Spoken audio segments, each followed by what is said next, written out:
The time is 5 o'clock, and here's the world news at 5. First, the top stories.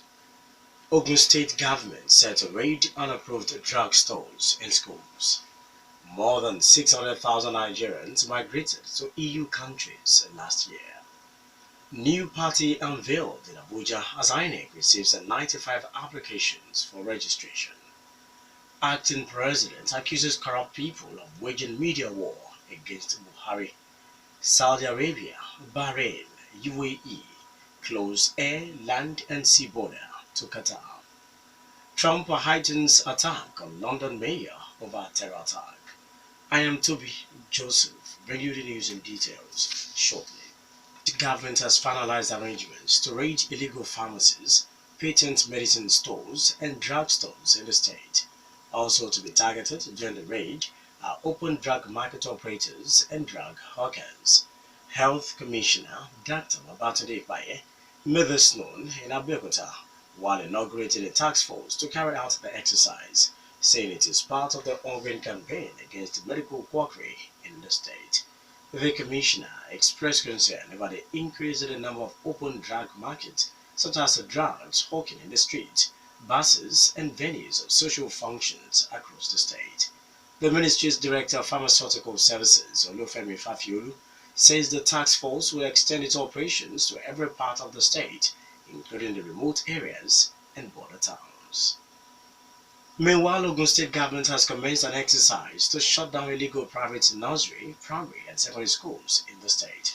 Education, Science and Technology Commissioner Mrs. Wudupe Mujota, who led the ongoing monitoring exercise in Ota area of the state, says most of the schools at the axis were operating without authorization of the ministry.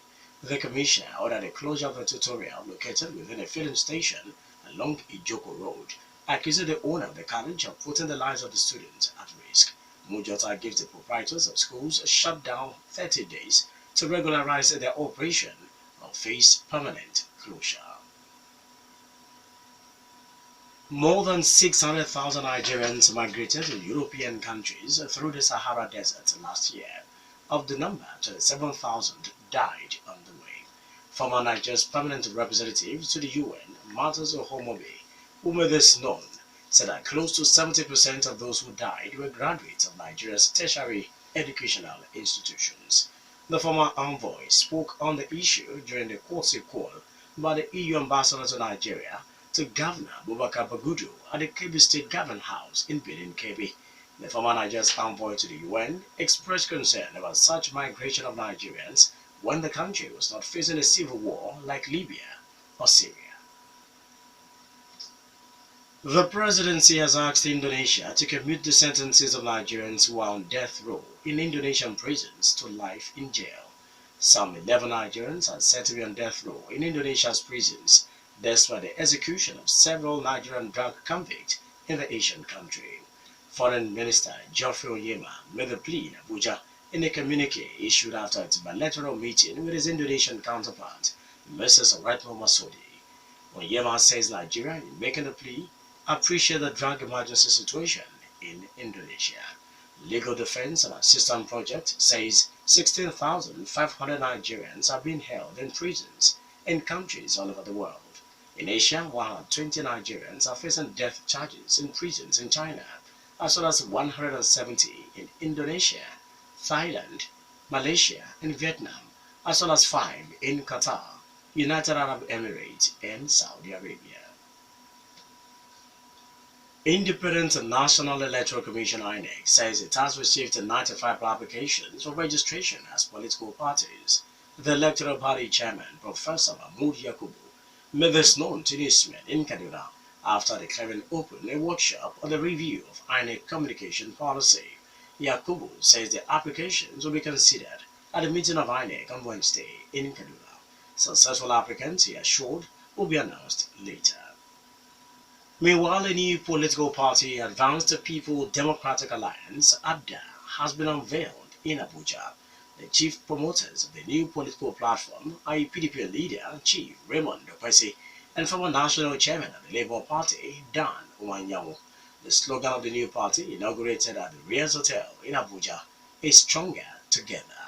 In attendance was Fijabi Adebo, Deputy National Chairman for the South, and Maggie Dange, the Deputy National Chairman for the North. The interim National Chairman is Kabiru Shitu. Reacting to the development, the McCarthy PDP dissociated itself from the new political party, Advanced People Democratic Party, unveiled in Abuja on Monday. The new party was unveiled by top PDP leader Chief Raymond Kwesi and former Labour Party's national chairman Dan Umanyangu. McCarthy PDP spokesman Dayo Adeyeye, in a statement issued immediately after the new party's launch, says it is not an offshoot of the PDP as being speculated in some quarters. He explains that this clarification has been made following numerous calls that McCarthy PDP received from supporters and major stakeholders on the new party. A senior advocate, Professor Ete Sage, says that a study has revealed that 55 top government officials and private businessmen illegally diverted $7.5 billion or 1.35 trillion between 2006 and 2013. Sage, who is the chairman of the Presidential Advisory Committee Against Corruption, stated this in Abuja during the conference on promoting international cooperation in combating illicit financial flow and enhancing asset recovery to foster sustainable development. Apart from the huge diverted fund, Sage told the conference how over 1 trillion was stolen by unsubsidized thieves and millions of dollars taken from the coffers of the Nigerian National Petroleum Corporation (NNPC) to bribe INEC officials on the eve of the 2015 polls. Sage also cites the case of the Dasuki Gate scam, in which millions of dollars were stolen in the purchase of arms to fight Boko Haram forces. The constitutional lawyer says that assault of corruption is forcing Nigeria from attaining its targeted sustainable development goals. Meanwhile, acting President Yemi Osinbajo has said that a major war is being waged by corrupt people in the media to discredit the Buhari administration. Osinbajo, who warns that corruption is fighting back, says if government is not careful, it could be overwhelmed in the media war. The acting president issued the alert during a conference on promoting international cooperation in combating illicit financial flow and enhancing asset recovery to foster sustainable development, holding at the presidential villa, Abuja. President so eloquently sometimes how such resources that government itself, if government is not careful, it can be overwhelmed. There's a media war. You're still listening to the World News at 5 on Rock City 101.9 FM. Up next, we bring you foreign, business, and sport news. Please stay with us. Egypt is closing its airspace to Qatari planes in a growing diplomatic row.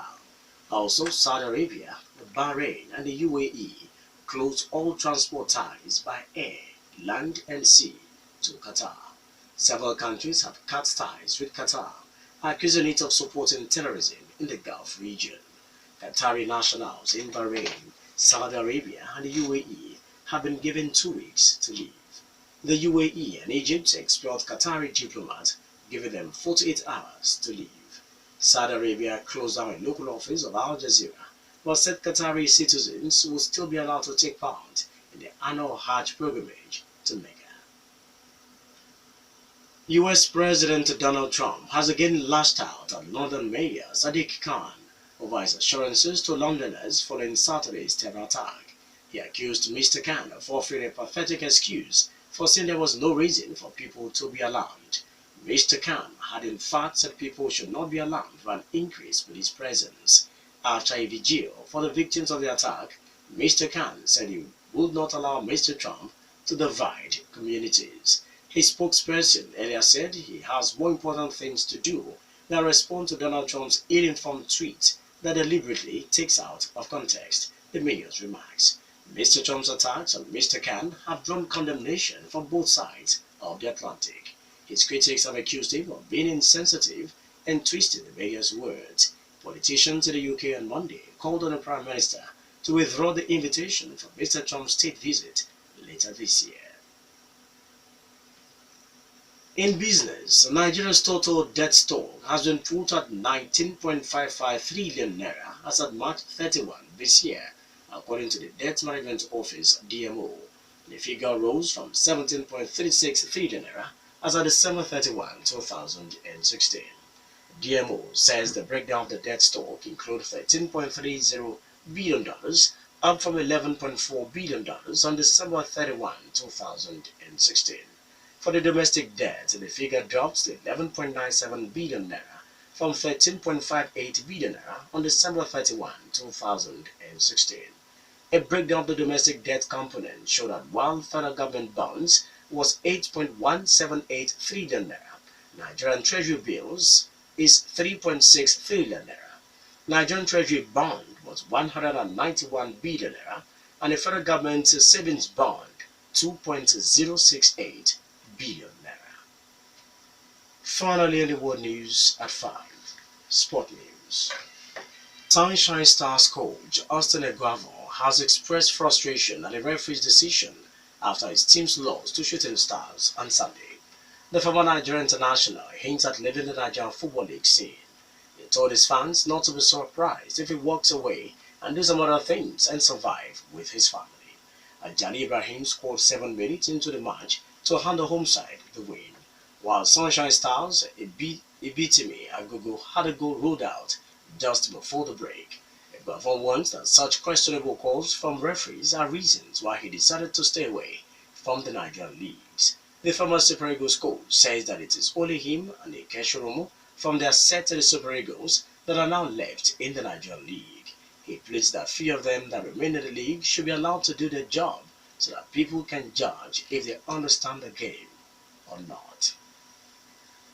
That was the world news at 5, and just before we go, the major stories once again. Ogun State government set to raid unapproved drug stores in schools. More than 600,000 Nigerians migrated to EU countries last year. New party unveiled in Abuja as INEC received 95 applications for registration. Acting president accuses corrupt people of waging media war against the Buhari administration. On the foreign scene, we told you that Saudi Arabia, Bahrain, and the United Arab Emirates have closed air, land, and sea links to Qatar. We also told you that US President Donald Trump has heightened his attack on the London mayor over a terror attack. For more stories or to listen to us live, please log on to our website www.rockcityfmradio.com/live. Thank you so much for listening. I am Tobi Joseph. Good evening.